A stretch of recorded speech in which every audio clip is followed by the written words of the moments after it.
Hi అండి. అందరికీ నమస్తే. Good morning. నా పేరు బెనర్జీ. మన ఛానల్‌లో నా ఆంధ్ర. కంటెంట్ పూర్తిగా చూడండి. చూసిన తర్వాత మీకు నచ్చి నేను చెప్పేది వాస్తవమే అనుకుంటే మాత్రం ఒక లైక్ చేసి షేర్ చేయండి. మీ ఫ్రెండ్స్‌కి కూడా షేర్ చేసి సబ్స్క్రైబ్ చేయమని చెప్పండి. అలాగే మీరు కూడా సబ్స్క్రైబ్ చేసుకోండి ఇప్పటిదాకా చేసుకోకపోతే.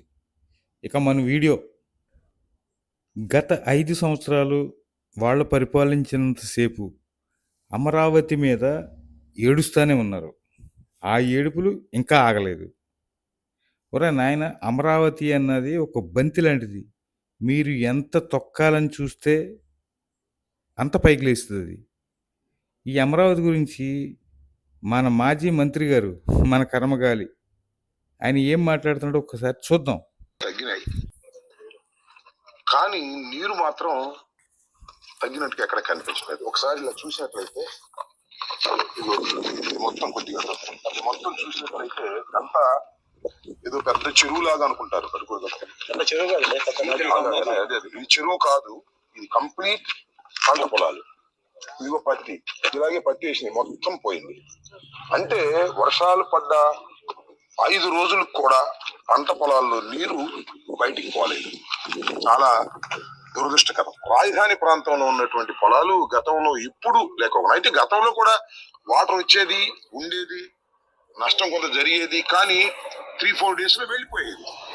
కానీ ఇవాళ 3-4 days కాదు, ఇవాళ 5 రోజులు అయినా కూడా ఇదే పరిస్థితి కనిపిస్తా ఉందంటే మరి ఏం జరుగుతుందో అర్థం కావడం లేదు. ప్రభుత్వం సరైనటువంటి విధానాలు పాటించకపోవటం వల్ల రైతాంగం, ముఖ్యంగా రాజధాని ప్రాంతంలో రైతాంగం చాలా తీవ్రమైన ఇబ్బందులు పడుతున్నారు. మీ అందరికీ తెలుసు, చంద్రబాబు నాయుడు గారు 53,000 ఎకరాలే చాలక మళ్ళా 43 ఎకరాలు తీసుకోవాలి రాజధానికి, మొత్తం 1,00,000 ఎకరాలు తీసుకోవాలనేటువంటి ఒక దుర్మార్గమైన ఆలోచన చేస్తున్నారు.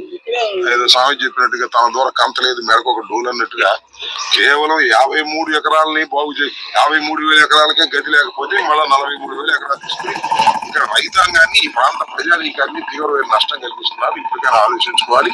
ఈ మునిగిన పంట పొలాలకు సంబంధించి ప్రభుత్వం ఏదైనా ఆర్థిక సహాయం చేయాలని కూడా ఈ సందర్భంగా మేము డిమాండ్ చేస్తున్నాం. అది ఆయన మాట్లాడింది. ఆయన ప్రేమ చూపిస్తున్నాడా, కక్ష కట్టాడా అమరావతి మీద? 5 రోజులైనా నీళ్లు బయటికి వెళ్ళలేదు, ఏదో చెరువులాగా ఉందంటున్నాడు. సహజంగా భారీ వర్షాలు వచ్చినప్పుడు ఒక 5-6 రోజుల పాటు నీళ్లు అలాగే ఉంటాయి, లేట్గా వెళ్తాయి. కొన్ని ఏరియాల్లో స్పీడ్గా వెళ్ళిపోతాయి. అది నెల్లూరు జిల్లా ఏరియా, సముద్రం పక్కన అయితే స్పాట్లో సముద్రం ఉంటుంది కాబట్టి టక్కన లాగేస్తుంది. అటు కృష్ణమ్మ పరవళ్ళు దొక్కుతుంది, విపరీతమైన ఫ్లడ్స్ వచ్చినాయి. లాక్కోవటానికి టైం పడుతుంది, కృష్ణానదిలోకి నీరు లాక్కోవడానికి టైం పడుతుంది. ఈలోపు వెళ్ళి ఆయన అమరావతి మీద ఏడుపు, ఒక పక్క రైతుల మీద సానుభూతి చూపించినట్టు ఆడికెళ్ళి బిల్డప్ ఇస్తున్నాడు మన అంబటి రాంబాబు గారు. ఇంక ఈయన ఒక్క ఆయన మిగిలాడు. మినిస్టర్లు అందరూ క్యూ కట్టారు. మొత్తం జైలు బ్యాచ్ అయింది ఇదంతా. ఏం చెయ్యాలో తెలియక దిక్కుతోచని స్థితిలో ఆ పార్టీ నిలబడిపోయింది. ఫేక్ నమ్ముకున్న పార్టీ పరిస్థితి ఏనాటికైనా ఇలాగే ఉంటుంది.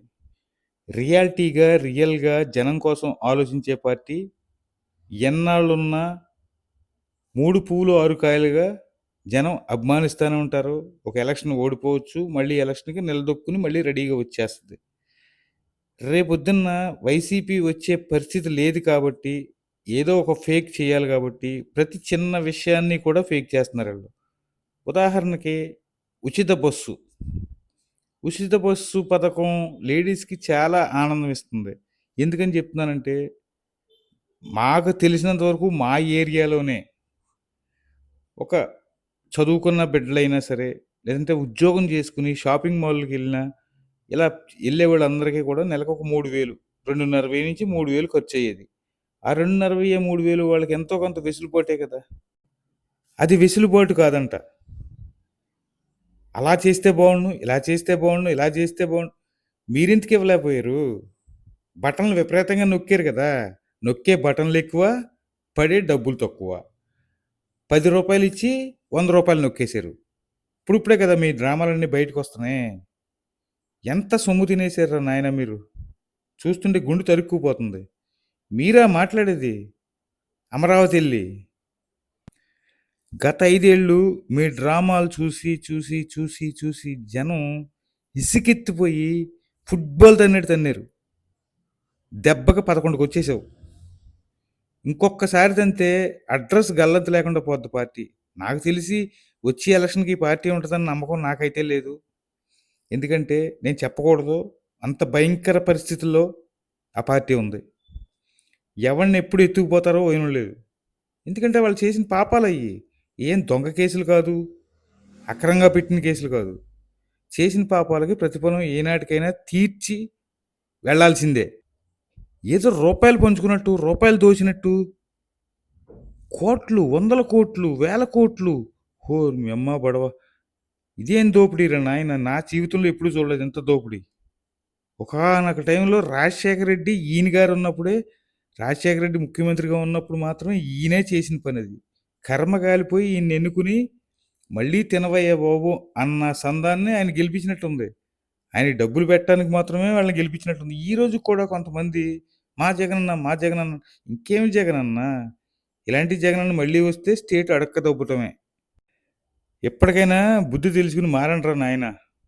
మారకపోతే సానుభూతి కోసం ఏడిసి, ఏదో ప్రెస్టేజ్ కోసం ఏమైనా జగన్మోహన్ రెడ్డిని గెలిపిద్దారన్న ఆలోచనతో ఎవరైనా వైసీపీ కార్యకర్తలు ఉంటే విరమించుకోండి. ఎందుకంటే ఆయన రాడు. ఇంకా వచ్చినా వెంటనే సరాసరి జైలుకి వెళ్ళిపోతాడు, నో డౌట్. ఆశలన్నీ అడియాసలు అవుతాయి వృద్ధాగా. మీ టైం వేస్ట్ చేసుకుని మీ జీవితాలు నాశనం చేసుకోకండి, అనవసరంగా కేసులు పెట్టించుకోకండి. ఇంకెంతకన్నా నేను చెప్పేది ఏం లేదు. అర్థం చేసుకుని అమరావతికి సపోర్ట్ చేయండి. ఇలాంటి ఫేక్ మాజీ మంత్రులు, మాజీ గొట్టాలు చాలా వస్తాయి అమరావతి మీద ఏడుస్తాకి. ఏదీ నమ్మొద్దు దయచేసి.